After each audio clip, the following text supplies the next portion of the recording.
नमस्कार दोस्तों, अगर आप जानना चाहते हैं कि महात्मा बुद्ध राजकुमार से सन्यासी कैसे बने तो आज का ये वीडियो आपके लिए है। लेकिन इस वीडियो में आगे बढ़ने से पहले कृपया नीचे दिए गए सब्सक्राइब बटन को दबाकर हमारे इस चैनल जीवन ज्ञान धारा को सब्सक्राइब कर दीजिए और उसके साथ ही दिए हुए बेल आइकन को भी दबा दें ताकि नए वीडियोस के नोटिफिकेशंस आपको मिलते रहें। महात्मा बुद्ध का जन्म एक राजा के घर हुआ था। उनके पिता का नाम राजा शुद्धोधन था। जब उनका जन्म हुआ तो राजा शुद्धोधन ने ज्योतिषियों को बुलाकर उनका भविष्य पूछा। ज्योतिषियों ने कहा कि या तो ये सम्राट होगा या फिर ये साधु होगा। एक तरह से देखा जाए तो सच्चा सम्राट भीतर से साधु ही होता है। जब ज्योतिषियों की भविष्यवाणी राजा ने सुनी तो वो घबरा गई। वो कहते कि मेरा बेटा साधु हो जाए, ऐसा ठीक नहीं होगा। राजा ने पूछा कि कोई उपाय बताएं, क्योंकि मैं चाहता हूं कि मेरा पुत्र राजा ही बना रहे। ज्योतिषी ने कहा कि इसका लालन पालन और पूरा जीवन बड़ी ही सावधानी में बिताना होगा। आपका पुत्र सिद्धार्थ, जो कि महात्मा बुद्ध का बचपन का नाम था, कभी भी किसी बूढ़े व्यक्ति को ना देखे, कभी किसी बीमार को ना दिखे, कभी किसी मरे हुए व्यक्ति को ना दिखे। जब तक ऐसा होगा तब तक वो राजा ही बने रहेंगे, और अगर ऐसा नहीं हुआ तो वो साधु बन जाएंगे। राजा शुद्धोधन ने अपने पुत्र सिद्धार्थ के लिए बढ़िया से बढ़िया, बड़े से बड़े महल बनवाए, अच्छे से अच्छा भोजन, दास दासियां और खाने पीने का सामान आदि वस्तुओं के ढेर लगा दिए। पिता ने पुत्र को सुख सुविधाओं में इतना ज्यादा उलझा दिया कि उसे बाहर का संसार याद ही ना आए। शुद्धोधन ने समझ लिया कि अब इतने सुखों के आगे साधु बनने का तो प्रश्न ही पैदा नहीं होता। वो एक तरह से निश्चिंत हो गए। राजा शुद्धोधन ने पूरी व्यवस्था कर ली थी कि उनका पुत्र सिद्धार्थ जीवन में कभी भी किसी वृद्ध व्यक्ति को या बीमार या मृत व्यक्ति को ना देखे, क्योंकि वो अपने पुत्र को खोना नहीं चाहते थे। राजकुमार सिद्धार्थ का जीवन बड़े ही ऐश्वर्य और सुख सुविधाओं में बीत रहा था। उनके जवान होने पर उन्होंने कन्या यशोधरा से भी उनका विवाह हो गया। विवाह हो जाने के बाद राजा शुद्धोधन की आधी चिंता मिट गई।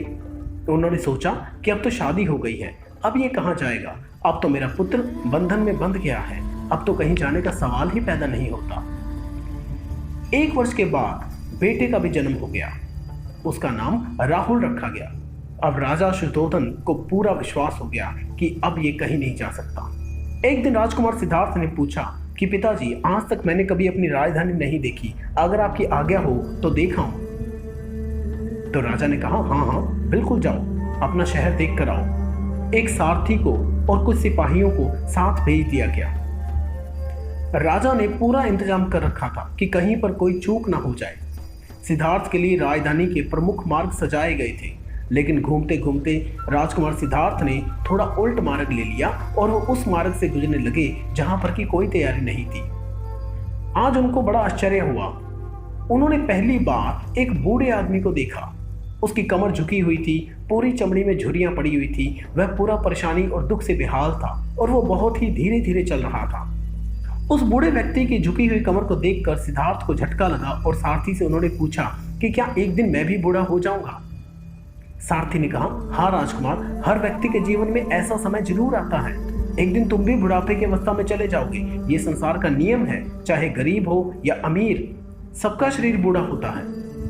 राजकुमार सोच में पड़ गया। थोड़ा आगे गया तो उन्हें एक बीमार व्यक्ति दिखाई दिया जो कि रोगों से घिरा हुआ था। उस व्यक्ति को देखकर राजकुमार का मन बड़ा ही दुखी हुआ। राजकुमार ने पूछा कि इसको क्या हुआ है। सारथी ने कहा कि यह व्यक्ति बीमार है, इसलिए ये कराह रहा है। इस संसार में दुख और सुख दोनों हैं, अपने अपने भाग्य की बात है, कोई दुखी है तो कोई सुखी है। तो राजकुमार ने पूछा, क्या मैं भी बीमार हो सकता हूँ। सारथी ने कहा, समय बहुत बलवान है, ये सारी बातें कर्मों पर निर्भर करती हैं, आप भी बीमार हो सकते हैं। चाहे राजा हो या रंक, सुख दुख सभी पर आते हैं। ये सोचकर राजकुमार और भी ज्यादा सोच में पड़ गया। थोड़ा आगे गए तो राजकुमार ने देखा कि 4 कंधों के ऊपर एक अर्थी जा रही है। सारथी से पूछा कि ये क्या है। तो सारथी ने बताया कि कोई आदमी मर गया है और ये एक मुर्दा है। जो व्यक्ति मर जाता है उसको शमशान भूमि में ले जाती है और वहां पर जाकर उसको जला दिया जाता है। राजकुमार ने पूछा, क्या सबको मरना पड़ता है। तो सारथी ने बताया, हाँ ये सबको मरना पड़ता है, जो जन्म लेता है वो एक ना एक दिन अवश्य मरता है। तो राजकुमार ने पूछा, तो इसका मतलब ये है कि एक दिन मुझे भी मरना होगा। क्या मुझे भी 4 कंधों पर उठाकर ले जाया जाएगा? क्या मुझे भी ऐसे ही रस्सियों से बांधा जाएगा? क्या मेरे पीछे भी घर के सदस्य रोएंगे और तड़पेंगे? क्या इन सबसे मेरा साथ छूट जाएगा? तो इसका मतलब कि मैं भी मर जाऊंगा और एक दिन मेरी पत्नी भी मर जाएगी। क्या मेरा बेटा भी मर जाएगा? सारथी ने कहा, हाँ राजकुमार, एक दिन मैं भी मरूंगा, आप भी मरेंगे, सभी मरेंगे, क्योंकि हम मरने के लिए ही पैदा होते हैं। वो दिन बीत जाने के बाद सिद्धार्थ सो ना सके।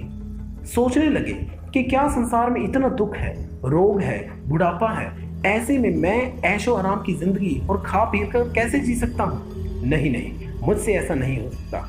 मुझे तो उस तत्व को खोजना होगा जो कि दुख, पीड़ा और शोक से रहित हो, जो भय, भ्रम और भूल से परे हो, जो कि अनंत हो और आनंद से भरा हो, जिसे पाकर कुछ और पाने की इच्छा ना रहे और कुछ और खोने का डर ना रहे। सिद्धार्थ वैराग्य के शिखर तक पहुंच चुके थे। बस उसी रात उन्होंने अपना घर छोड़ दिया। सारथी से कहा कि नगर की सीमा से दूर ले चलो। नगर के बाहर पहुंचकर उन्होंने सारथी को लुटा दिया और काफी दिनों तक वन में ही चलते रहे और एक दिन पीपल के वृक्ष के नीचे अपना आसन लगाकर ध्यान में लीन हो गए। इस तरह से राजकुमार सिद्धार्थ महात्मा बुद्ध बनने की यात्रा पर निकल पड़े। दोस्तों, अगर आपको ये वीडियो अच्छा लगा तो इसे लाइक जरूर करें और कमेंट सेक्शन में जाकर अपने विचार जरूर बताएं। इसके अलावा इस वीडियो को दूसरे लोगों के साथ शेयर करना भी ना भूलें, ताकि आपके द्वारा अन्य लोगों को भी इस वीडियो का लाभ मिल सके। और अभी तक अगर आपने इस चैनल को सब्सक्राइब नहीं किया है तो कृपया नीचे दिए गए सब्सक्राइब बटन को दबाकर हमारे इस चैनल जीवन ज्ञान धारा को सब्सक्राइब कर दीजिए और उसके साथ ही दिए हुए बेल आइकन को भी दबा दें, ताकि नए वीडियोस के नोटिफिकेशंस आपको मिलते रहें। धन्यवाद।